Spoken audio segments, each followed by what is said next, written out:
Hello, hello, hello. I'm Angela Odom, and I am so excited to be with you today again on the Better You Leadership podcast. We are here to discuss three things to do when employees want to leave. So, I host the Better You Leadership podcast. I'm the founder of the Better You Project brand. I teach women how to lead themselves, others, and how to manage processes so that they might earn more respect and more revenue.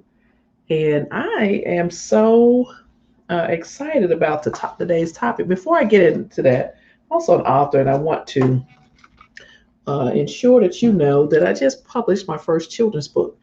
And if you've not already gotten it, it is available on Amazon in the ebook, paperback, and in the audiobook format. And the animated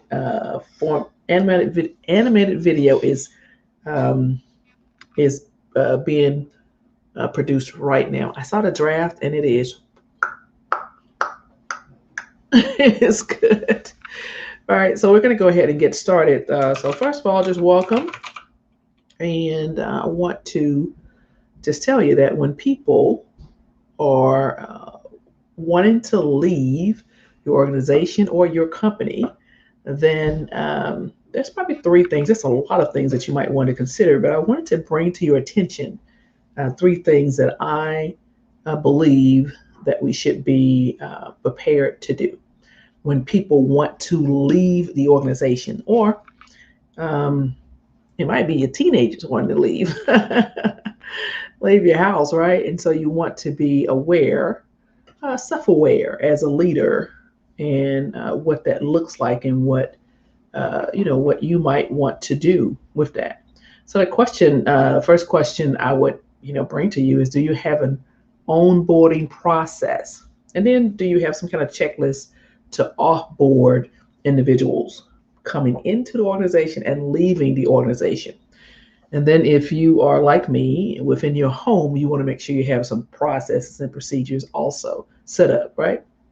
In order to manage your day to day. So some of these things you can consider within your work life and within your home and your social environments. On today's episode of this recording of the Better You Leadership podcast, I'll serve as your host, Angela M. Odom, and I'm going to share three things to do when your employees want to leave the organization. The first thing is one, if anybody wants to leave you, you let them go. Don't block them. That's one. And then two is you might want to give them a reason to stay or to return at a later stage within their career. Give them a reason to stay. Give them a reason to return. And then the third thing would be to treat them so well that they provide great reviews of your organization, right? They become ambassadors of the company because you treated them so well. And I will just tell you, um, I served 27 years in the Army, and the whole point of military service is you're going to be at one location for a number of years, a set amount of time. Then you're going to go to the next organization, and um, you will meet different people, and everyone has the expectation that they are moving to another location or position, right? And so the culture of the military is different.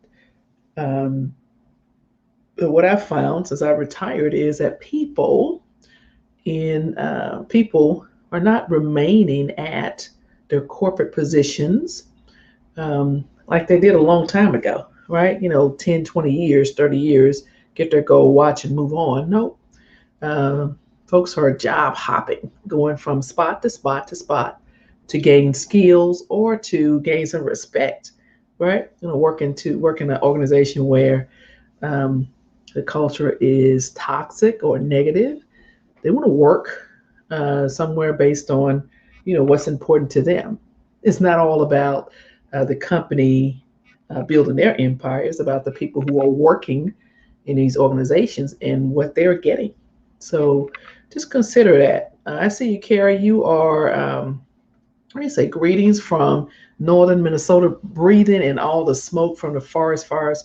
Cough, cough. Yeah, I saw that, and I thought about you, and I saw your note about the animals and what that might look like for them. So we are keeping you and everyone in that area lifted up.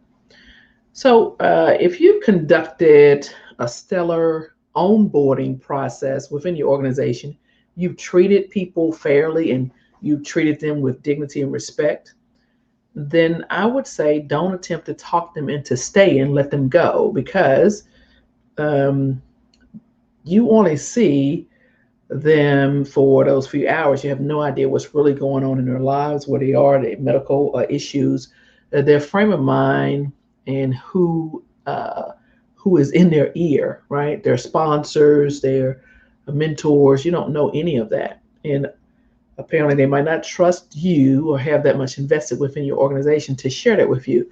So if you've done all these things, they on board and you treat them fairly, it's a great place to work. And there's nothing, no issues with their performance. That's the thing that this is not a performance based move. It is simply they want to leave, right? So what do? One is you let them go and don't block them from leaving. And then you want to consider the 4 C's of onboarding new employees, right? Connection, culture, uh, clarification, and then compliance. And those 4 C's are based on a framework created by Tala uh, Bayer, and that's Bauer. She wrote a book of onboarding new employees, maximizing success. And so you want to consider these 4 things. I think I really like the fact that she, gives us a framework. And so the bottom line is compliance, clarification, the culture itself, and the connection. Compliance meaning, you get the people the resources they need, not just saying, hey, get on this computer, read these policies, click, click, click, and give us a digital signature. No, it's a process. Some things we know everybody's required to do. You got to do documentation, and you have to acknowledge that you're going to treat people certain ways and that you're going to work a certain number of days, all those things.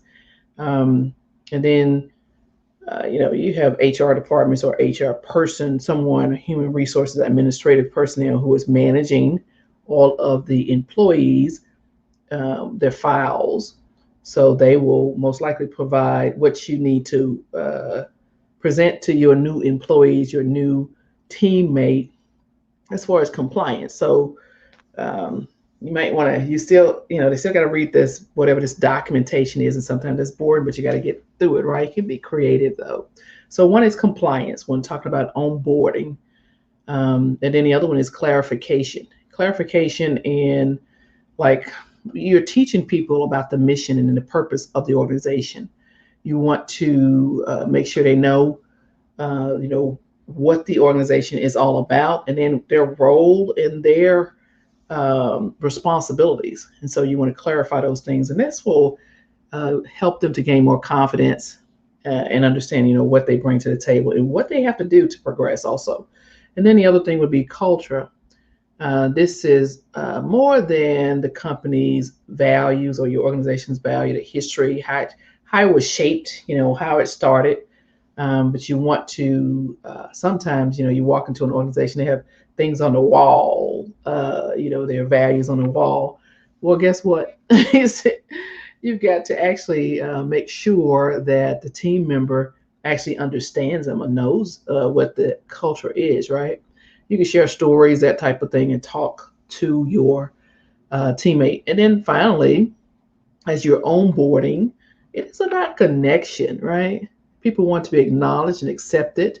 They don't want to be the person that's walking in on the tail end of a joke and don't get it.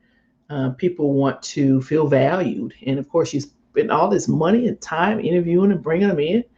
You want to make sure that you have an organization, a culture, a space for people to build relationships and connect with one another so that they work better together as a team. And this is whether you're still doing virtual work or hybrid, in person, whatever it is, you still want to have the opportunity to help people build connections or relationships. So you can just ask yourself, like this new person, what is it they need to know, and have they have an opportunity to process all of this new information, these new people, the new way of doing things. And so once you just step back and look at the onboarding process, there's 4 C's help us to do this. If you've done all of this, you've really done a good job, right? And so we're talking about 3 things to do when your employees want to leave the organization. So one, again, let them go, don't block them. Number 2 is, when you want to give them a reason to stay or to return. And you've done all these things, onboarded them using those 4 C's. You've done all these things, and now they're saying that they are leaving at whatever point in time. And so just think about giving them a reason to stay. Perhaps as you are talking to them and say, I want to have the opportunity for growth and progression in my career. And so you can sit down with them one-on-one and actually mark it out with them. What skills, what talents, what experiences are necessary to be considered or promoted to whatever position it is, more responsibility. And so you can give them a reason to stay, or you could give them a reason to return once they obtain certain skills, talents, experiences. Then perhaps they can come back and apply for another position, right? You could do that. This is about communication and being transparent. I know for me, I when I was working in the Army setting, you basically knew what you had to do, right? And then you want to, I'm looking at now as I'm engaging with people now and getting contracts for different opportunities. I know before, when I would go, I would PCS or move from one location to a next, and I would have in mind ahead of time what skill I wanted to gain or improve or enhance while I was in that position, right? And so your employee, your teammate might have the same thing in mind. I want to gain this experience at this location. It might take 6 months, a year, 2 years, 3 years, 5 years to gain that experience, because they might have from year 1 to year 10 the things they want to accomplish before they move to the next, whatever it is, right? And so just keep that in mind. Don't block anybody, from progressing, because they might come back and, help the organization out altogether. So Carrie, I hear you say, so glad you say to not stop them from leaving. Who wants someone who doesn't want to be there anyway? Hopefully something can be worked out if you really want them. Yep. And oh, by the way, once you've done all you can do, there's only so much productivity you might get out of them at some point. So you want to make sure, first of all, that you're doing what you should do as a leader, and then you want to understand that everybody is watching you anyway, right? Everybody's watching how you treat this situation, and what you don't want to do is treat people badly because you're simply not getting your way, right? And then the other part of that, the third part is we want to be just mindful of how you treat people as they're leaving your team anyway. And so you want to treat them so well that they serve as ambassadors of your organization, of your team, that they are spreading the good word about your culture and how you get results and how you treat people and all those things. So you have the onboarding in the beginning, and you want to have some checklist or some process to offboard individuals.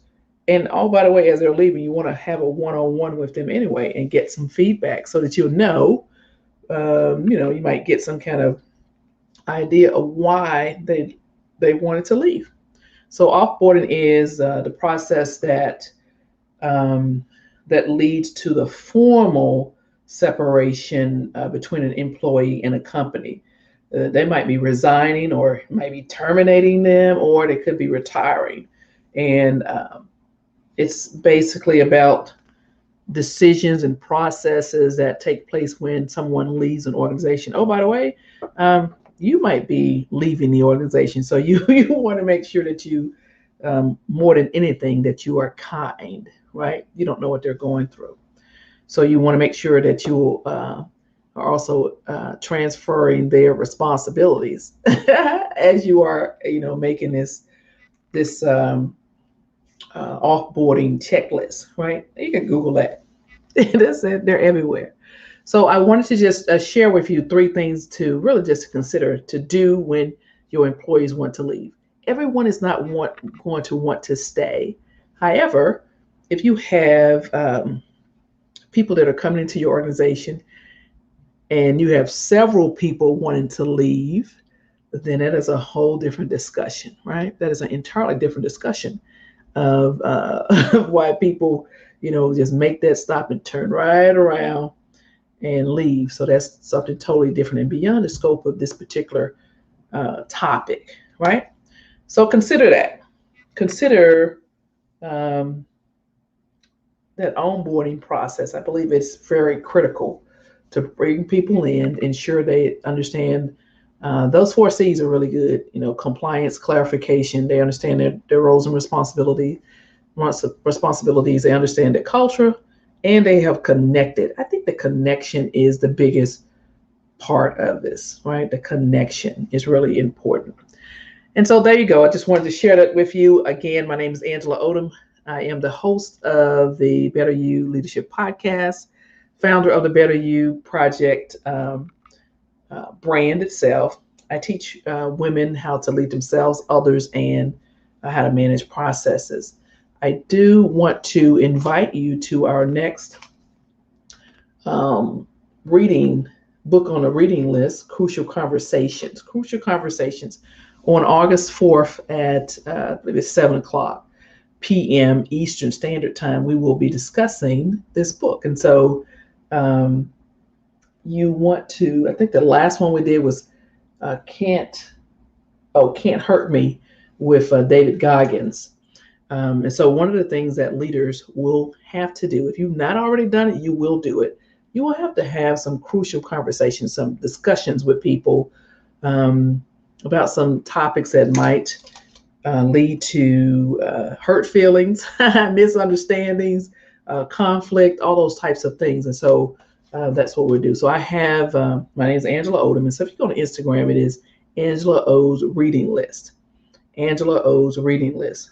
And so this is one of the books on the list. And this is all for women leaders, right? It's for everybody, quite frankly, but I focus on women in supervisory and managerial positions. So Crucial Conversations, I will share the link, and it's a free open discussion.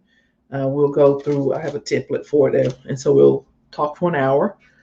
Go ahead, and if you've not already read the book, it's an ebook, and I don't get these people, the authors don't know me, and I don't know them, but I do know that this is a very, very good book to have in your toolkit, right? Crucial Conversations, tools for talking when the stakes are high. And the authors are Patterson, Greene, Macmillan, and Switzler. The foreword is by Stephen Covey. And so this is really good. All right, you all take care and have an amazing day. Carrie, take care of yourself out there. Take care of your lungs and be safe. All right, take care, you all. My name is Angela Odom, and as always, I'm rooting for you.